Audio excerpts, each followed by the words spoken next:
talked about how the Eloi were children-like, and they could not communicate. Their communication was horrible. They communicated through whimpers, and they had no communication. Their communication was by action.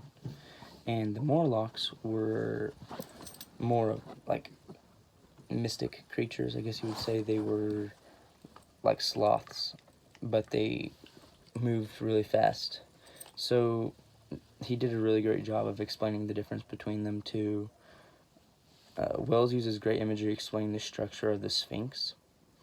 So the structure, when he first enters into the New World, he describes the structure of the Sphinx, and a Sphinx is a human, eagle, and lion all put together in one, and it's the first thing that he notices when he enters the New World, and he does a great job explaining how it looks and how big it is. One last great example of imagery is when, at the end of the book, he gets his time machine back from the Morlocks, and he hits the lever, and he enters into this beach area, and he looks over, and there are these big whiskers in his face, and he explains that they ended up being giant crabs, but he explains the redness of their claws and how long the whiskers were, and he does a great job of explaining what he sees, and he paints an image in the reader's mind.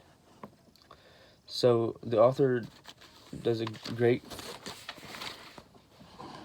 another great figure of speech I want to talk about that depicted the time machine as symbolism. H.G. Wells had certain objects that symbolize certain things. So the first thing I'm going to talk about is Weena. So when he first discovered Weena, it was when he first entered the world, and these people, he didn't know who they were. So the Eloi looked like normal people. So the people were playing in the river, and he decided to go over there, and she ended up drowning, and she started flowing down the river. So the time traveler ran and got Weena and got her back. And then throughout the whole book, Weena followed the time traveler and always gave him flowers and stuff like that. And I thought about it for a little bit, and I found out that she symbolizes gratitude and affection, to say thanks for what he did throughout the whole book.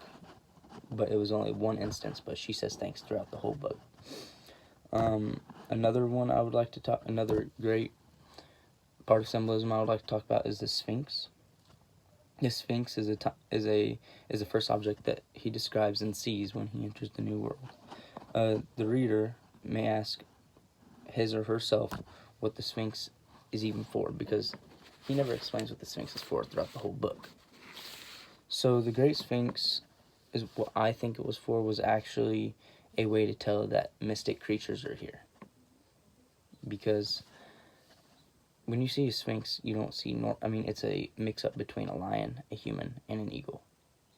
That is a mix-up between mystic creatures. And I think that's how he first ended up telling how this place was not normal, and how there were different species of humans on the world that he was on. So that's what I think the Sphinx symbolized. The Sphinx was actually used to show the reader also a warning of what he might be going towards. This large sculpture helped foreshadow the mythical creatures such as the Eloi and the Morlocks.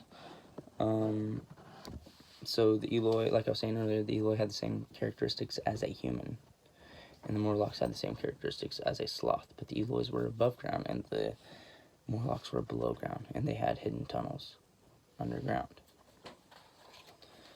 And one last example of symbolism I would like to talk about is the Morlocks. I'm meaning